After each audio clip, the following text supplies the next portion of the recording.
Welcome to the Pet Loss Journals podcast. I am your host, Louise. This podcast is all about the reality and impact pet loss has on our lives, and I will be discussing my personal journey through pet loss. So if you are struggling on your own pet loss journey, then this is the podcast for you.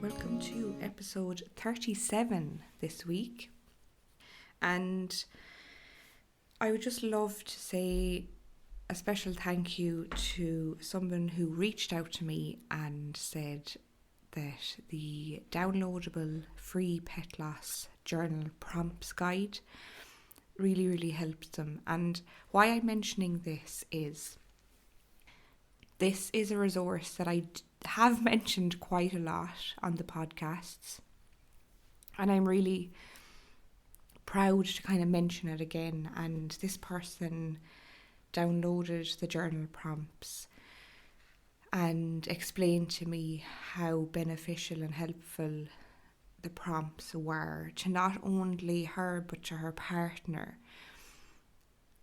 They worked on these journal prompts separately from each other because, as we all know, we all share unique individual relationships with our pets. And the relationship that we have compared to the relationship that, say, our partner has with our pet that died is completely different. And people will grieve that relationship in different ways. So because there are so many journal prompts on the guide, she mentioned to me that they write, and in their own private time, then they come together and share what they've written about each journal prompt. And she said that it was just such a lovely thing to do, to hear what the other person has said about the pet that has died and what the pet has meant to them.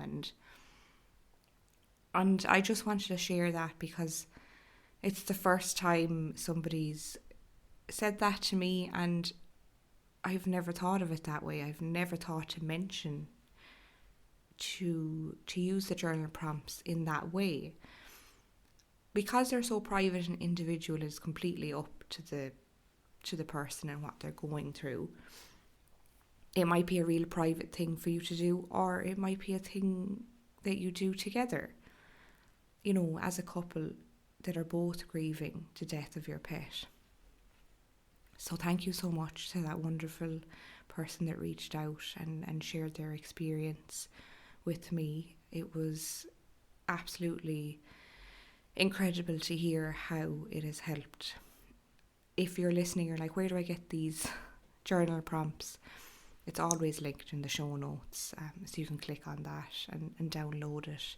It's printable, so you can print them off and you can staple it together and work through them over days or weeks or months or whatever kind of format suits you. So they're always linked in the show notes. But yes, for this week, I am hoping to speak a little bit about my journal entry, and this journal entry is from the 27th of January in 2022. So I think I'll just jump right in and get reading for you. Still a tough month, but doing meditations and focusing on what's good in my life is helping me to get through it somewhat. Yesterday I had a good therapy session. I told her about the panic attack I had on St. Stephen's Day when Steve and I had to go to visit his family. I felt quite trapped and alone when he had to leave for a work call because there was 2 dogs in the house. I knew that I was stuck there and I had no way of leaving, and the anxiety set in. And when he returned a few hours later, I had a panic attack in the car on the way home. We spoke about it, and the therapist said that I need to leave a delay in the narrative and story of what happened and just say to Steve, I'm anxious, with a full stop, basically. Just label the feeling and sit with it without following on with the narrative to try and avoid it turning into a panic attack. Do whatever I need to do to calm my nervous system in that moment. Deep breathing, holding blue tack, use the ring that's on my finger, it's a spinner ring. The rollerball essential oils, to smell that or rub it on my temples. Then later on talk about the emotions and feelings in more detail. I am not holding it in, I am just delaying telling the story as my focus is calming my nervous system in that moment. It really helped talking that through. So I'm going to try and do more de-stressing because I know that is needed. This weekend I want to spend more time in nature. That is my journal entry for this week, and I think that it's important for me to share that strategy, and I think I call it a strategy because really what that therapist told me to kind of do in those moments was really, really helpful, because I feel that if I'm in a triggering situation, which I was, where the anxiety was building over several hours, and then when I escape that situation, sit into the car to drive home, and then I feel that the panic attack is coming because I'm in a car and I'm in like that safe situation. So then I feel that I can release that emotion, but it turns into panic, and the breathing escalates and the tight chest happens and the panic attack starts. But what's really helpful here is to just label what I'm feeling. Is I turn to Steve and I say, I'm anxious right now. And then instead of getting into the why, because if I then start to continue saying, I was left alone, I felt trapped, I was around dogs, it was triggering, so on and so forth, I am getting stuck in that narrative then, and the likelihood of a really intense panic attack beginning is far more highly likely than not. So I had learned to just label the feeling and then to just sit and to do things to calm my nervous system, just to concentrate on, I'd like to calm my nervous system now. I use my spinner ring, I smell my essential oils, I would, do things like that to try and calm my nervous system, to kind of stay in the present moment instead of going down that black hole where it leads to the panic attack, if that makes sense.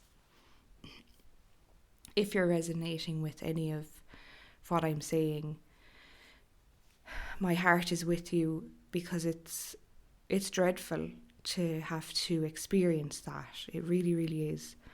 It's so painful to do that. That technique or strategy was really helpful for me, because I found myself in a hell of a lot of situations where I was triggered over the months following the death of both of my dogs. And I just want you to kind of know that those feelings are going to naturally occur, because that's normal with grief. And sometimes we start to begin, what is wrong with me? what is actually wrong with me? Why can't I just be okay? You've went through a really traumatic loss experience. So to try and to not speak to yourself that way is going to be the first part, or the first bit of advice that I can offer you, is to not be so hard on yourself. Give yourself compassion. You've been through a really, really difficult time, and acknowledging that, having awareness that, you know what, yes, I experienced trauma. It was traumatic loss to me because my pet was my entire world, was my purpose, was my family, my best friend, my confidant, my secret keeper, offered me unconditional love and comfort, the kind of comfort that I feel we can never attain from a human, and that is extremely difficult to navigate and to come to terms with when all of those things just disappear from our lives. That alone is a traumatic situation to be in. So I think that strategy, if it helped me, now it may not help others, and it is completely individual to you, and whether or not you're experiencing panic attacks or anything like that. But I do believe that we do get somewhat triggered after the death of a pet in any instance. So whether that results in panic attacks for you, or whether that results in severe anxiety or inconsolable sadness or depression or whatever that may be, I think that this technique can be really helpful for that situation. And it's not, and I just really, really want to emphasize that, and I wrote it here and I'll read it again, I am not holding it in. I am just delaying telling the story as my focus is calming my nervous system. So that was my focus in that moment. And it's not that I'm holding it in. It's just I'm putting a delay on telling the story as to why I was feeling that way. So that is okay to do. We can prioritize what we want to do, our focus, and as long as we come back to the emotions and feelings, as long as when we've regulated and calmed our nervous system, as long as we come back to those emotions and feelings when it's the right time for us, then amazing, that's incredible. And we may be able to calmly describe what happened, the situation and the feelings and how they arose. And we may even learn more as to why that happened. Because when we're trying to explain it and talk through the story and narrative, when we're actually in the middle of getting a panic attack, we're not in our rational brain. And it's because for me, it's nearly an outer body experience. The more I get into a panic attack, the more I feel less in my body and less in the actual physical reality that I'm in. I feel out of body, not here. So I don't know if you resonate with that, but that's my feeling. So I think not jumping straight into the story of what happened and saying that to someone, and whether you're with somebody in person or not, we could be alone driving home from a situation like this in the car, or and we could just be in our own heads, in our own thoughts and in our own narrative, in our minds. And it's the exact same technique that I would use. Because once that narrative starts to spin and circle in my mind, I'll then just interrupt it and say, I'm just going to delay this narrative and I'm just going to focus on calming my nervous system, regulating my nervous system right now. and kind of being empathetic with myself that the story and the narrative of what happened matters, but right now my priority and focus is to calm my nervous system so that it doesn't escalate into a panic attack. And where I'm leading on from this is, I mentioned a few little techniques that I used, but if you're resonating with this, or if this is sparking an interest for you, that you might be asking yourself, God, I really would love to know more about that. How can I calm my nervous system in times of really deep waves of grief that I'm feeling? And actually, for this very particular journal entry, something that I have gone into detail, in far more detail than what I've just mentioned today, is an episode that actually came out last week on Patreon. And the title of that episode is Ways to Calm Your Nervous System During Pet Loss Grief. And that episode obviously went out last week because every second week I'm alternating between this podcast and the Patreon. So the Patreon episodes definitely delve deeper into some of the topics that I speak on this podcast. And I think when I've described and gone through this particular journal entry, it aligns quite nicely with last week's episode. And if you're interested in learning more specific techniques and tips and tools on how to calm and regulate your nervous system during pet loss grief and being triggered and so on, please do take a listen to that if this particular episode has really kind of touched on something that you're going through at the moment, or you feel that it could be beneficial. It's a really, really good episode, and I love having that platform that I can delve deeper into these topics for members. Also, to explain that there's also monthly pet loss support Zoom calls on Patreon.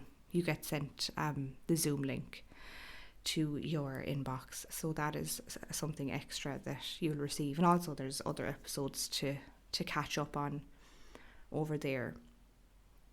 But I really feel that this is a topic that isn't spoken about too much, and I think that if you're in this or experiencing this at the minute, it can be so difficult to navigate because we kind of have a knee-jerk reaction to avoid these situations. And the longer that we avoid these situations that can be potentially triggering for us and our pet loss grief, the longer that it takes to begin to actually open up and process the grief that you're experiencing. And that is something I learned on my journey. And that is why I'm actually very passionate in sharing ways to regulate your nervous system during this time, simply because I didn't do those things. So I definitely went to a lot of effort, I would say, to avoid these situations. And because a lot of this happened when the pandemic began, there was kind of automatic isolation anyway in my life that was just focused on having an awareness that you are, or maybe isolating or avoiding situations or going to places or doing things because it's going to elicit these responses.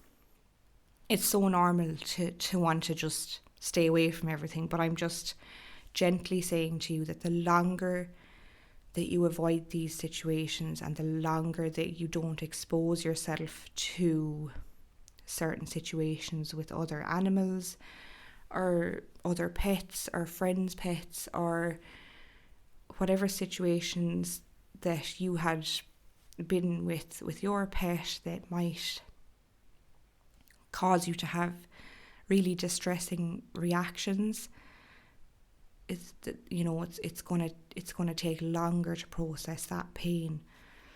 And I'm not suggesting that people jump into these situations. I think kind of slow exposure back to these environments is what helped me. Half an hour in a park where there's a ton of dogs around, or with distance, not being trapped in situations where I can't leave, so always having the option to leave when I need to, and things like that. So I hope that kind of helps to spark some thoughts and some things to help you to regulate your nervous system. Obviously, for way more tips and techniques, do listen to that episode, Ways to Calm Your Nervous System During Pet Loss Grief, on Patreon. The link is always in the show notes for the Patreon, so it's an amazing episode. Thank you for supporting me on Patreon, because that's what keeps this podcast going. It means so much to me. I'm so grateful for all of your messages, as always. If you want to share your thoughts on any episodes or would love for me to cover a particular topic, please email me at info@lightafterloss.ie. I would love to hear your feelings, thoughts, suggestions. It is always welcomed, so please don't hesitate to do that. Thank you for taking the time to listen to this week's episode. Remember, your pet loss grief is real, and it is so valid. Please be gentle on yourself. Until next time, take care.